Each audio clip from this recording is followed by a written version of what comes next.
Alam niyo kung bakit? Kasi pag pinagpatuloy po niyo yan, mamamantsa ng integridad ng impeachment court. At yung mga ruling niyo dyan, ang magiging verdict niyo, baka hindi tanggapin ng publiko. Kasi ang mas mahalaga niya kung tatanggapin ng sambayan ng Pilipino ang magiging hatol ninyo. Kasi makikita sa paghawak ninyo ng paglilitis kay BP Sara. Rizal, it's Monday and tuwing Monday lumalabas The Manila Times ang iyong column ng Counterpoint and ito yung title ng iyong article, Impeachment Trial Turning into a Propaganda Proceeding. Now, let's break it down, Attorney Sal. Basahin ko and then you can react, Attorney Sal, point by point. Or The historic, much-awaited impeachment trial of Vice President Sara Zimmerman Duterte, the second highest official of the land, who, despite all the credible surveys of the president elections in 2022, showing that she had the presidency in the palm of her hand, opted to slide to being the running mate of President Ferdinand Marcos Jr., who undoubtedly, without the Duterte name attached to his, would have decisively won the presidency. Finally commenced last July 6 with the highest expectations of victory for the polarized political forces in the country. The prosecution has expressed confidence of a conviction for the respondent, while the latter anticipates a bloodbath and bludgeoning, but coming out blooded and unbowed in Sarah's own fiery words. What's your take on that, Attorney Sal? gaya ng sinabi ni natin, ito impeachment, matagal nang inaantay ito upang litisin nila ang Vice Presidente na kung matatanda po natin, kung ito lamang ay hindi nagbago ng isip, Presidente na ito. At ito namang pangkasalukuyang Presidente, kung wala naman si Inday Sara bilang running mate, siguro hindi siya nanalo. At matagal nang inaantay, nagsimula na. At nakita na nga ho natin kung paano nagsimula at marami tayong mga obserbasyon na ipinahayag natin. Sige, tuloy mo na.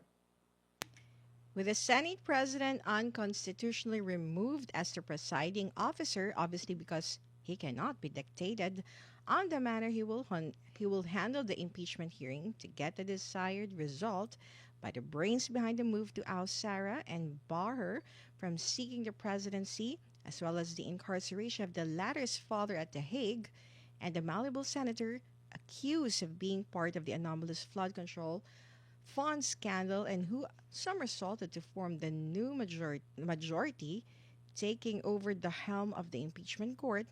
The trial has begun in earnest. The impeachment court and the public were misled into believing that a female private member of the House of Representatives prosecution team would be handling the presentation of the first prosecution witness. Instead of doing so, however, she addressed the court and made a manifestation on the surprise appearance of the vice president in the Senate building to confer with her defense team. She pushed for VP Sarah's appearance in court and announced that the prosecution team would call her as a hostile witness. The manifestation was not only unnecessary but improper as well. Apparently, apart from using the deception to slam VP Sarah, the female lawyer just wanted to get media mileage and flaunt her role as part of the prosecution team. That's their take on that, Attorney Sal. Nung nagsimula ko yung trial, unang-una, tinanggal nila yung dapat na mag-preside si Senador Gatchalian. Sapagkat siya inaalal na Senate President at sa ating saligang batas ay pakaliwanag naman na ang Senado ay ang impeachment court. Sino bang head ng Senado? Kung hindi si Gatchalian, nahalal ng 13 boto. So, kung siya yung Senate President at ang impeachment court ay ang Senado, di dapat siya ang presiding officer. At yan naman ang sinasabi ng saligang batas. Ang general rule, lahat ng impeachment trial ng impeachable officers na gagawin ng Senado as an impeachment court with the Senate President as presiding officer. Ang exception to the rule lamang ay kung ang presidente ang nililitis. Yan ang exception to the rule. Maliwanag yun ng Chief Justice.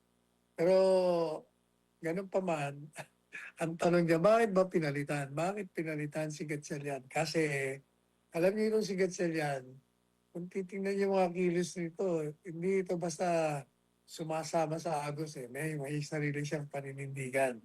Yung utak behind the impeachment, hindi ubra sa kanya yun. Kaya, ayun, ang nakuha, yung may kaso na madaling kapitahan.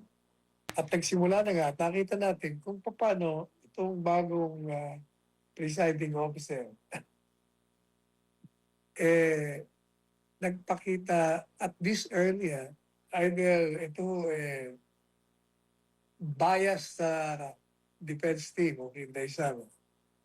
Hindi niya alam ang regla. Bakit kanya? Unang-una, kung matatandaan nyo, in-announce ng defense o ng prosecution ng unang hawak ng kaso ay isang babaeng abogada. Yung mga abogada na, naku, nung mga panahon ni Duterte, grabe ang sip-sip niya kay Duterte. In-announce, di akala namin siya magpipresenta. Mga nanonood ng unang witness, yung NBA agent. Yung pala, tatayo lang siya doon at magpapahayag ng kung ano-ano, madalit sabi, nagpropaganda. Binabanatan niya si Inday Sara kasi dumating nung araw na yan at hindi naman mama sa loob ng hukuman. At kung ano-ano mga pinagsasabi na doon, ano ba, paatin ba yan o hindi? Mga useless na pahayag. Mga paano lang, para lang may pakita sa publiko na parte siya ng prosecution team. Ginamit lang talaga yung plataformang yun. At sinabi niya na, gawin namin itong hostile witness. Unang-una, yung pagiging hostile witness siya, hindi ko nga nakakasiguro noon kasi ang akusado ay hindi mo pwedeng gawing testigo at magpapayag siya ng laban sa sarili niya. Yan yung regla yan. But even assuming na pwede siyang tawaging hostile witness, hindi mo kailangan na in advance sasabihin mo pa yun. Hindi. Kaya nga mag-uumpisa na ng testigo eh. Dapat dun lang. Pero talagang ginawang propaganda. Ano pa? Ituloy mo na, Attorney Salva, ako ituloy ha. So, ah, kasi you mentioned kasi ah, na propaganda. Kung ikaw yung presiding officer and or the Senate President at nakita mo propaganda na yung ginagawa nung nagsasalita nung sa statement niya before introducing yung witness, may eh, kapangyarihan ka to stop her. of course, kaya Mhm. nga presiding eh. Mhm. To preside and to control the proceedings. Kaya ang problema, ay wala nga eh. Either nga bias itong taong ito, o kaya hindi niya alam ang regla, hindi niya alam ang rules. Which one? The presiding officer or the Senate Oo, President? yung Both. presiding officer, yung si Cheese, Escudero. Mhm. All Dapat right. in-stop niya yun eh. Dapat, Mhm. like for instance, yung nagsalita yung babae, hindi naman pala siya at magsasabi, hindi naman pala ikaw, alis ka na dyan. You're out of order. Sino mag-handle? Umpisahan nyo na. Ganun dapat yun. Dapat stricto ka doon pagdating sa mga Mhm. rules. Mhm. Kasi ginagawa mong plataforma para magpakilala ka lang, magpaporma ka doon, mag-grandstanding ka, babanatan mo pa yung respondent. And the only way to show to the people that the respondent is guilty, mag-present ka through the witness. Hindi ako ano nung pinagsasabi mo doon. Mhm. Going back to sa article, Attorney Sal, another private counsel for the prosecution panel formally informed the court that he would present the first witness, a National Bureau of Investigation agent, and immediately thereafter launch a propaganda spiel for the prosecution's cause, making adverse remarks against the vice president that drew a sharp objection and rebuke from the defense lawyer for being improper in stating the purpose for presenting the witness. The presiding officer either showed either showing this early his bias against the defense team or exposing his ignorance of the rules, overruled the objection and allowed the private prosecutor, who obviously was hungry for publicity and his first shot at prominence, to continue with his propaganda narrative against the respondent. Despite repeated objections of the defense counsel, the presiding officer, in blatant violation of court procedure, did not reconsider his erroneous ruling and incredibly gave the stupid reason that he would like to hear the private counsel's peroration before he would decide to strike it out from the record, forgetting that allowing the improper remarks to be made would make its removal from the record useless, as the millions of people watching the live television and online coverage of the event have already heard the offending and inappropriate statements. Realizing his unforgivable procedural error, the presiding officer had to allow the defense team to make its own rebuttal, thus converting the impeachment court into a propaganda proceeding. Attorney Sal? Oo. Kagaya niyan. Yung una, nagpo-propaganda na yung isa. Ginamit na lang yun. Ina-announce na siyang magpipresent. Yung pala, magmamanifest lang siya doon. Dapat, hininto niya. Hindi niya hininto, pinabayaan niya. Yung pangalawa naman, pareho nung isa, mukhang ngayon lang kasi siya siguro may lalathala sa publiko, nandun ang mga camera. Pagkakataon magpasikat. Aba, sa lahat na, kasi pag nagpresenta ka ng ebidensya o testigo, sasabihin mo yung layunin kung bakit mo pinipresenta. Kaya dapat sasabihin mo sa hukuman, kagalang-galang na hukuman, ito pong testigo ito ay pinipresenta namin upang probahan ang mga sumusunod. Abaya, ang unang banat niya, mga kababayan, ako, nag-speech na, walang tinamaan ng magaling. Hindi siya object kagad yung kabila. Objection! Ay, proper yan. Naku, ito namang si presiding officer, teka, sabi niya, pakinggan mo na. Hindi, nag-argue na sila doon. Pakinggan mo na natin kung anong sinasabi niya. Saka na ako mag-rule. Ay, kung hindi ka ba naman, ayokong gamitin sa ano yung stupid, pero, Wala, nasa article mo na. nandun na ako . Kasi tingnan nyo, bakit mo papabayaan magsalita muna bago mo iisipin, magde-decide ka, natatanggalin, pinapakinggan na ng buong bansa, ng buong mundo. Ano ba naman yan? Diyos ko naman. Paano naman hindi ka mayayamot, maboboard, aantukin ka talaga, mayayamot ka . O kaya, makikita mo natin na mali. Dapat yun, immediately, in-stop niya yon. Ang ginawa niya, pinabayaan niya. Madalit sabi, nung medyo napulaan siya ng isang senador, itong isang ginawa niya, or na-realize niya on his own, mali yata. Kasi pinabayaan mo magpropaganda yung isa. Kaya sabi niya, dahil napagbigyan naman natin, hindi ko na rin ma-strike kasi narinig na exactly. Talagang hindi mo na ma-strike dahil narinig na ng lahat. Sabi niya, pagbigyan naman natin yung kabila, nasagutin. Ayun. Di nagpropagandahan sila. Yan ang problema sa hindi marunong or bias ka sa kabila. So, in other words, Attorney Sal, ang first week ng impeachment trial ay more on political statements than yung pagbibigay ng merits sa ebidensya. Yes. Yan ang nangyayari. Mhm. Alam na natin lahat yun . In other words, we are just wasting time. Mhm. And you are taxing the patience of the people watching the event. Let's move on to the article, Attorney Sal. Yes. The rule in the impeachment trial limiting the center judges to a 2-minute probing of a witness is wrong, as it impedes the ferreting out of the truth.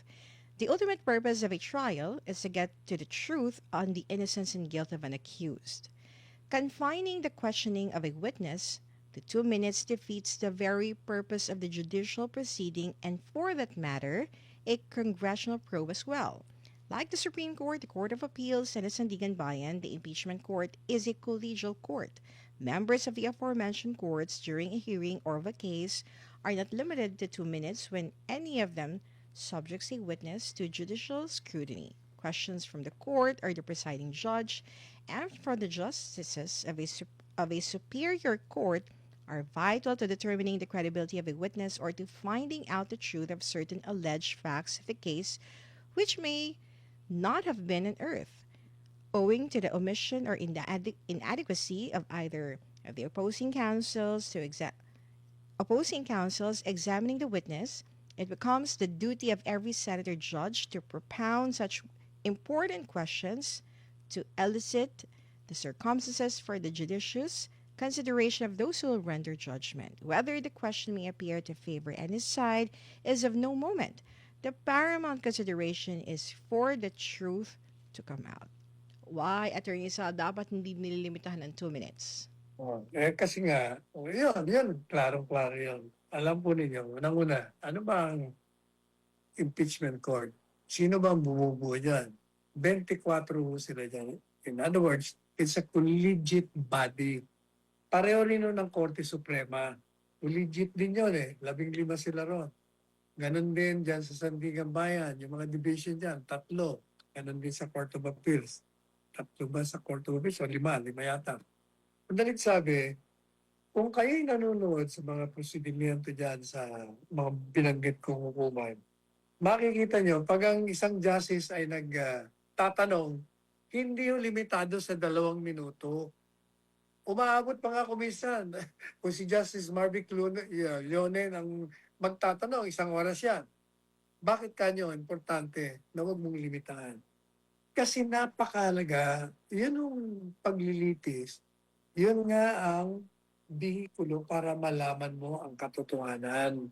At bago ka manghahatol, kailangan malaman mo lahat na tanong, itanong mo na. Maliw yung ruling na 2 minutes lang. Hindi mo matatapos ang mga gusto mong itanong sa testigo ng 2 minuto lamang. Pangalawa, alam po ninyo, yung pang-isang ruling niya, at pati yung ibang senador na sinasabi, kailangan huwag kayo magtatanong na parang lumalabas na kayo'y kakampi. Ako, maliho yun. Sa loob ng hukuman, yung isang judge, o mga judges, lalo na yung magagaling, nagtatanong ko yan, sa unang dating, akala mo, sabi niya, kontra yata ito sa akin. Pero, kaya ako nagtatanong ng ganun yon, may gusto siyang makuhang mga kalakaran, mga payag, upang malumiwanag ang kaso makita niya talaga ang katotohanan. Kailangan mo yun. Kaya nga nililitis mo Pareho din siya sa mga congressional hearing. Hindi makapagsalita yung mga resource persons. Pagkatapos, yung nagtatanong, hindi rin matapos yung mga gusto nila. Limitado ka lang. 2 minutes ka lang, 3 minutes ka lang. Hindi po pwede yun. Pag kayo yung naglilitis, lahat na tanongin nyo na. Kung gusto nyo malaman ang katotohanan, So the, lalabas at lalabas yun. Mhm. So the 2-minute ruling, Attorney Sal, instead na mapabilis yung trial, nahahadlangan pa para mapalabas yung katotohanan. Exactly. Kasi ang rules, kaya mo ginawa yan, para nga lumabas ang katotohanan mo. Kaya sabi ko kay Senate President, nung kausap ko siya nung Biyernes, sabi ko, nung kailan ba yan, nung Miyerkules, sabi ko sa kanya, Mr. Senate President, that rule is, ayun, nandun na naman yung STUPID ko. Dapat po hindi gagawin yun. Kagaya nyo ako, judge kayo. Nakita nyo naman yung mga proceedings sa Supreme Court. Nakita nyo kung si Justice Leon, 1 oras yun.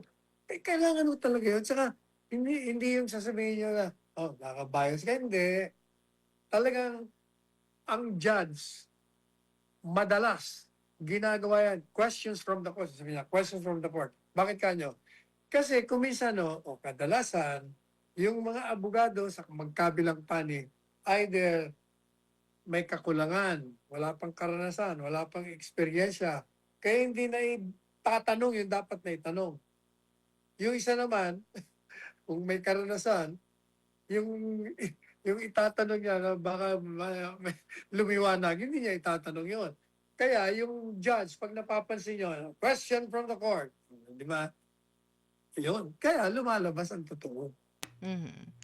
Attorney Sal, may joke. Oh, Kaya daw 2 minutes kasi wala naman daw sila ganong kahabang itatanong. hindi rin. Dahil if you notice, marami silang tanong eh. Aha, At aha. hindi ba nga si Ontiveros na nabanatan ng isang senadora na alam mo naman, never ako nag-agree dyan kay Ontiveros. Marami For the yan first lang. time, nag-agree ka? Oo. Kasi, yung tanong na maganda eh. Aha, aha. Binabanata siya, sabi niya, ba't ka naman nagtatanong ganyan? Parang you're laying the predicate for these people to make propaganda. Mhm. Hindi. Yung tanong na yon, napakahalaga nun kasi nagpipresenta ka ng testigo. Di umano, nagbanta. Teka muna, sabi niya, hindi. Like yung sinasabi niya na nag-hire siya ng assassin. Wala naman kayong naprubahan na may assassin. So ano ba ito? Ito ba impeachable offense ba ito? O ito sa tingin mo maling asa lang yung mga pagpapahayag na yun? Tama ho yun. Yun ang dapat kasi, gaya na, no? Hindi, ituloy mo na doon sa ano, yung sumunod kasing artikulo tungkol na sa Mhm. testigo Okay. para mas maintindihan mo. Authenticating undisputed video, a waste of time. Presentation of the prosecution witness, NBI agent, authenticate the existence and contents of a video of an online press conference involving the vice president, which took more than 5 hours, was a waste of time and taxing to the patience of the viewers because the video's existence and its contents were not in dispute. The defense panel never questioned its existence, nor did it deny the remarks made by VP Sara. What is at issue is whether or not the utterance made by the respondent is a crime of grave threat to make it an impeachable offense. The testimony of that witness would not prove the vice president's guilt under the fourth article of impeachment. The parties could have just entered into a stipulation of facts during the pretrial stage on the authenticity of the video and agreed of the showing of the entire video in court for the appreciation of the impeachment court. Yan, gaya nga ho niya, yung testigo ng NBI, na NBI agent. Ang tanong ko, bakit mo pinisinta yan, prosecution? Ang purpose mo is to authenticate, i-validate, patutuhanan na nangyari yung event na yon, na nagkaroon ng press con online, kinover ng mga reporters, na nagbigay ng mga pahayag si Inday Sara doon. Ang tanong ko, bakit? Sino ba nagki-question na hindi nangyari yon? Wala. Bakit ka pa magbibigay ng testigo tapos mag-aaksaya ng 5 hanggang 6 na oras para lang patunayan na nangyari yun? Hindi naman nga kini-question yung nangyari. Ang pinag-uusapan niya, yung mga sinabi niya, babagsak sa isang krimen para maging impeachable offense at yun dapat ang ebidensya mo, patunayan mo na yung mga sinabi niya ay isang krimen. Kaya ka nag-demand na sa kanya. Wala eh. Ang lumalabas pa nga nakasama sa kanila. Bakit kanyo? Kasi, siyempre nag-testify na nag-imbestiga siya. Yung pala, yung investigasyon niya, hindi naman malalim. Kung baga, alam mo, di mo pa napansin na supposed to be binagbabantaan, sabi nila. Pero yung pinagbabantaan, hindi naman nagdemanda. Wala na. Exactly. Mhm. Mayroon ka ba? Wala naman sila mga sinumpang salaysay. Kaya nga, wala. Katatawanan lahat yan. Ngayon, anong dapat ginawa nitong prosecution? Kasi since wala naman nagpo-question doon sa particular na event, dapat sa pre-trial stage, inalok niya na ang depensa. Sabi niya, magpipresenta kami ito para i-authenticate ito. Pero kini-question niyo ba ito? Siyempre sabihin ng depensa, hindi. Di stipulate na lang tayo, mag-agree na lang tayo na papakita na lang natin sa mga judges, senador, para sila lang magbigay ng determinasyon kung yung mga sinabi niya isang krimen, ng grave threat at naging isang impeachable offense. Wala, sinayang lang ang oras nating lahat. Uh, Kaya tuloy, nakita ron, mhm. sabi ng anak ko, itong anak ko si Paolo eh. Aha. Parang nanonood siya, nakita niya siguro yung reaction ng mukha ko at saka Oo, nasa parang likod ka kasi all the way, kasi 'di yun ang ba? alam mo, yun ang inasign sa akin seat. Wala ako eh. Tinuro, diyan ka sir, upo. Bali ba, nag-iisa ako doon. Oo nga. Nag-iisa ako doon Mhm. kasi doon sa kabila ay puro yung mga mga kongresista na mga anti-Duterte. Eh Oh. wala namang iba doon sa kaliwa. So, Gusto mga hindi ikaw pumili ng seat na yon, inassign talaga Dun sa'yo yun? inasign lang sabi niya, "Diyan ka na sir." O di dun naman ako naupo. Tapos sabi ko, "Akala ko Aha, ba't ako nag-iisa rito?" aha, Yun pala, ang nag-iimbita kasi noon yung Senate President. aha. Kung walang imbitadong tao, walang darating. Kung meron man na hindi dumating, kaya ako natira do'n. Mhm, Kaya nag-iisa ako do'n. Ito naman si Paulo ko, mhm. nagpalabas pala, kinunan ako ng screenshot na parang bored na bored ako. O tingin niya parang akala mo natutulog, pero parang bored na bored ako. Tapos sabi niya sa Were you kanyang, sleeping at that time, Attorney Sal? "No, I was bored na ay Aha. nayayabot ako na tagal naman ito, wala naman isa."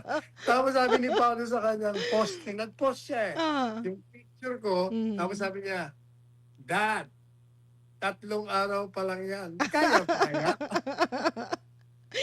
'Di ba, ang humor ni Tapos sabi Paolo. niya, akala ko naman, bomba yung kanyang testigo, wala rin pala. Oh, yun. Mhm, Yun ang mhm, kumita. Kaya nag-trending daw yun. mhm.